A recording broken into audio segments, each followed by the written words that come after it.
මෝඩ මූසලේ තරංචු තොට හෙන ගහපන්.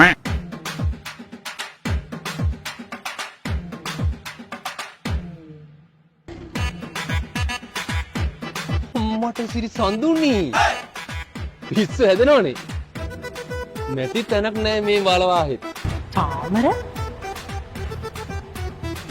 අනිකට වින්දලා පිස්සු හැදිලා කෑල්ලක් ඔන්න තු වේලි වේලි ඉන්නවද කොහෙද? අපි වගේ ඉතින් කෑලි හම්බෙන්නේ අය. හැටි බෝක් වගේ. ඔහෙත් දැන් නෑ බකල් ගගා යන්නේ. ඒ ලෙවල් කරන කාලේ මගේ ඔළුව කාලා දැන් එන ලස්සන අනේති. මගේ අලුත් බෝයි කෙනෙක් ගැන දන්නවද දන්නේ නැහැ කියලා බලන්න ඕන. කවුරු හරි අහිංසකෙක් අනිවාර්යෙන් අහුවෙලා ඇති. ටොප් පාරක් දාලා බලන්න ඕනේ. සඳුනි. කොහෙද මේ යන්නේ බකල් ගගා? බකල්?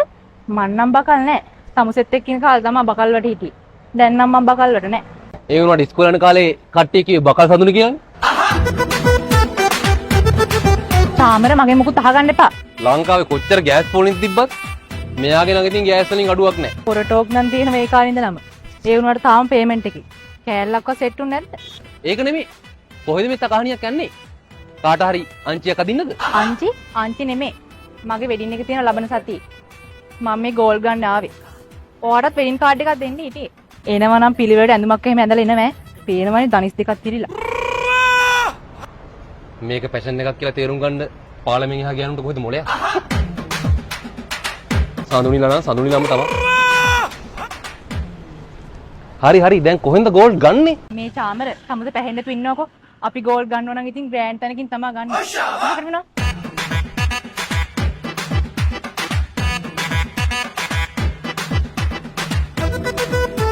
ගෝල්ඩ් වගේ පේන ගෝල්ඩ් නොන ගෝල්ඩ් ප්ලේටඩ් ජුවලරි මිලදී ගන්නවා නම් සුප්‍රීම පොට් එකක් තමයි ෆෝර්ට් ගෑන්ඩ් ජුවලර්ස් කියන්නේ. හැම තැනටම එකම ජුවලරි එක දාගෙන යන්නේ නැතුව මෙන්න මේ වගේ මංගල මුදු මාල වලලු එක එක වර්ගයේ ඩිසයින්ස් වලින් අඩුම මිලට මිලදී අරගෙන සීන් එකේ දාගෙන යන්න පුළුවන්. ගෝල්ඩ් වගේ පේන ගෝල්ඩ් ප්ලේටඩ් ජුවලරි හොරෙක් ඇවිල්ලා කඩාගෙන ගියත් බය වෙන දෙයක් නැහැ. හිත සැනසීමෙන් ගෙදර ගිහලා නිදා ගන්නත් පුළුවන්. ඒ වගේම තමයි කොල්ලන්ට සීන් එකේ දාන්න පුළුවන් සුප්‍රීම ජුවලරි වර්ග මෙතනින් මිලදී ගන්න පුළුවන්. පරිස්සමෙන් යූස් කරොත් අවුරුද්දක් දෙකක් දාන්න පුළුවන් මේ ජුවලරි වලට මාස 6ක වොරන්ටි එකකුත් දෙනවා. වෙඩින්ග්ස් වලට අවශ්‍ය කරන ජුවලරි වගේම අනිකුත් ඕනම ගෝල්ඩ් ප්ලේටඩ් ජුවලරි එකක් මෙතනින් මිලදී ගන්න අවස්ථාවක් තියෙනවා. ෆෝර්ට් ග්‍රෑන්ඩ් ජුවලරි එකට එන්න ඕන නම් මෙන්න මේ ඇඩ්‍රස් එකට එන්න. වැඩි විස්තර සඳහා මෙන්න මේ අංක වලට කතා කරන්න.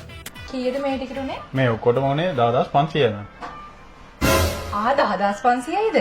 අනේ සල්ලි නම් ඉතින් මේ කාඩ් පේමන්ට් තියෙනවනේ? ඔව් මම කාඩ් ගන්න. මගේ බෝයිෆ්‍රෙන්ඩ් ලක්ෂ දෙකක් දාලා තියෙන්නේ. සල්ලි නම් මොනවද අනේ මගේ බෝයිෆ්‍රෙන්ඩ් මේ ලක්ෂ දෙකක්ම දාලා දුන්නේ මට shopping කරන්න කියලා.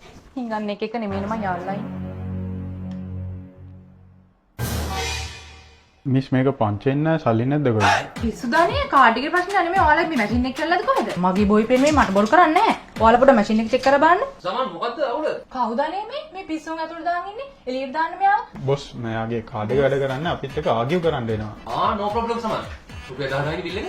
ඔව් සර්. ඔව් ඒක හිතන්න එපා. මං අඳුරන ගර්ල් කෙනෙක් නේ. අපි යාට දෙමු. සඳුනි වාගේ වෙඩින් එකට මේක මගෙන් ගිෆ්ට් එකක් කියලා හිතා ගන්නකො. හිතන්න ගන්න ලැජ්ජ වෙන්න එපා මේ ගන්න. අර කාඩ් එක ආයේ තැනින් තැන පංච් කරන්න එපා හොඳේ. තේරුණාද? අනේ thank you චාමර. sorry හොඳේ බැන්නට. සර් ගන්න හොඳ යන ළමයි කඩේනේ. ඕන මොහොත සමන් පරණ කැඩිච්ච පුටු වලට අලුත් බේසනුත් දෙන එකේ ඔන්න ඔය 10000 ඇතැරලා දාමු.